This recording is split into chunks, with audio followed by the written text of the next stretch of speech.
Most superhero stories are all about adventure. Good guys, bad guys, you know the drill. But today, we're talking about a comic that did something different. It basically put the entire superhero genre on an operating table for a full-blown autopsy. And yeah, it changed the game forever. And I'm not exaggerating, that's exactly what Alan Moore did with Miracleman.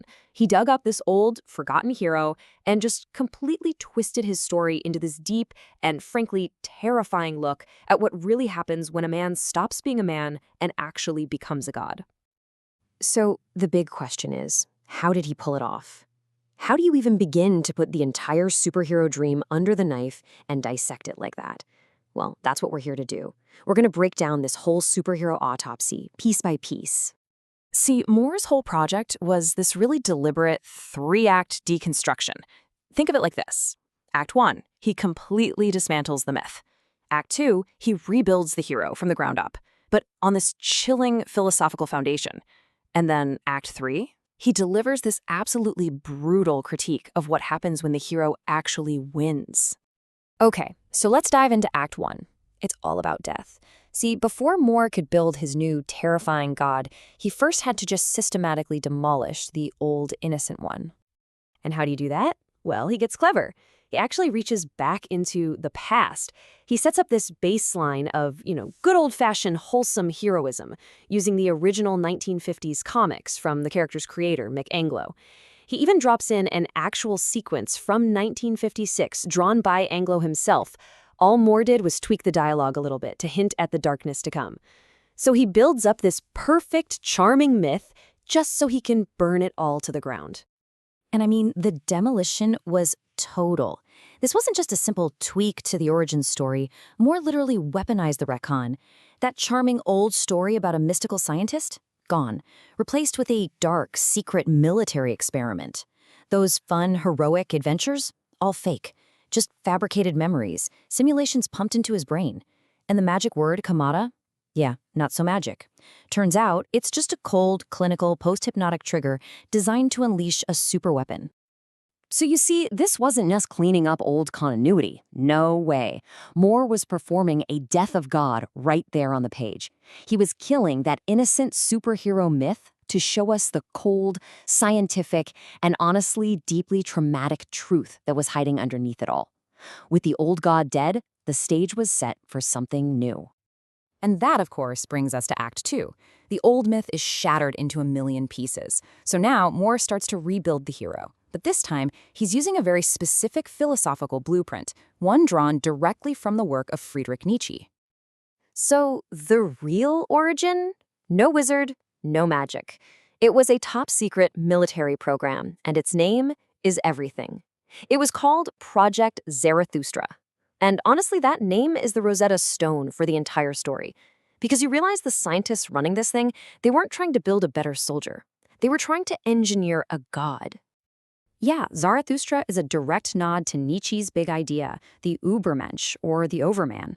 This is a being who so far surpasses humanity that they create their own values, their own morality. They don't play by our rules because they're making the new ones. And the real horror of this story is watching someone actually do it. And Miracleman's whole journey? It follows Nietzsche's playbook to the letter. It's like a 3-step process to becoming a god. Step 1, abandon your flawed human creators. Check. Step 2, shed your own human identity. Check. And step 3, create entirely new values by, literally reshaping the world in your own image. Check. But here's the thing about trying to create an Übermensch. The idea fractures. It splits into 2 terrifyingly literal results. On one side, you've got Miracleman. He's the lightning, this constructive force that wants to build a new world. But on the other side, you get his old sidekick, Kid Miracleman. He is pure madness, just absolute destructive nihilism, where the only way he can express his power is through pain and cruelty. So after this absolutely apocalyptic battle with Kid Miracleman, a fight that just levels the city of London, our hero takes that final, chilling step to becoming post-human. He realizes that to build his perfect new world, he has to kill what's left of himself. He literally declares his human alter ego, Michael Moran, to be dead. The man is gone, and now only the god remains. And that brings us to the final and maybe the most devastating act of the story. Because the superhero dream actually comes true. Miracleman wins. He gets to build his utopia. And this is where the whole thing delivers its final, brutal gut punch. And at first, it seems like paradise. Miracleman and his godlike allies solve every single problem humanity has ever had. War? Gone. Money? Obsolete. Disease? Cured. They completely restructure the global economy and build a literal Olympus on top of the ruins of London. It is, for all intents and purposes, a perfect world. But that's the trap, isn't it? It's a perfect world, sure, but it's also been called a beautiful gilded cage. And while it might be beautiful, it is still a cage. And the price for this perfection is absolutely astronomical. Because here's the real gut punch, the core of the critique.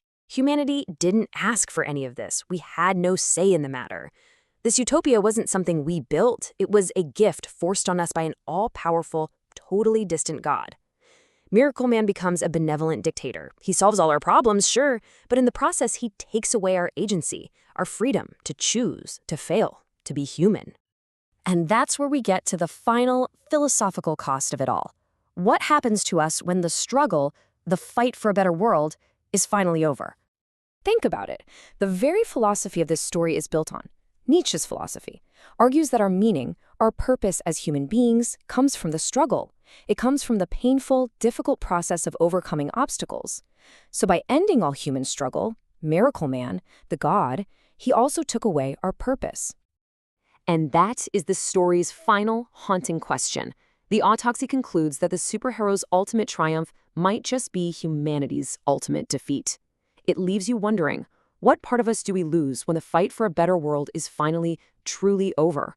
Because somebody else won it for us.